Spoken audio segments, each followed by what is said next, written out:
familiaren kasuan Bilbotik kanpo bizi ginen, Barakaldon, eta alaba handia dagoeneko hango eskola batean matrikulatuta zegoen, baina behin Bilbon bizitzera erabaki genuela erabakitakoan, hor zalantza gutxi izan genuen eskola hau, jesuitak eskolara gure bi alabak etortzea gustatuko ditzaigukela.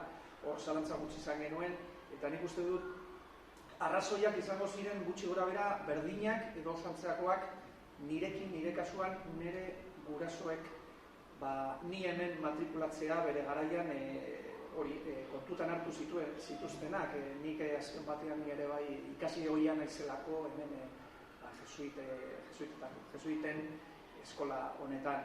Gutxi gora bera arrazoi hauek nik nabarmentuko nituzke lehenengo eta behin baloreak, ez? Hau da, gu pertsona gisa eta gizarte gisa hobea edo bai, hobea izango nuke, gizarte hobea egiten gaituzten baloreak bai gizarte gisa eta bai pertsona gisa, adibidez, elkarlana, solidarioa izatea, arduratsua, ez bakarrik norbere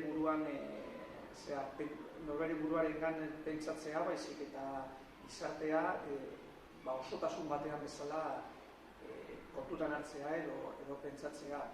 Gero, bigarrenik, gero balore horiek, erlijio kristauaren bidetik, zelan hemen eskola honetan aipatzen diren eta irakasten diren ere oso kontutan izan genuen, erabakia hartu genuenean. Bigarrenik aipatuko nuke eskolaren neurria eta kokapena, hau da, eskola honek edo honetan hainbeste ikasle eta hainbeste pertsona murgiltzeak nolabait posible egiten du hainbeste pertsona eta hainbeste pertsona diferentekin kontaktuan egotea eta hemen auzoan bertan lagunak izatea, edozelango pertsonak eta gizartearen maila asko edo guztietako jentea izanik gainera. Eta hirugarrenik, behar bada aipatuko nuke oso garrantzitsua eskolak dituen instalakuntzak. Ez da erraza Bilbo bezalako hiri handi batean,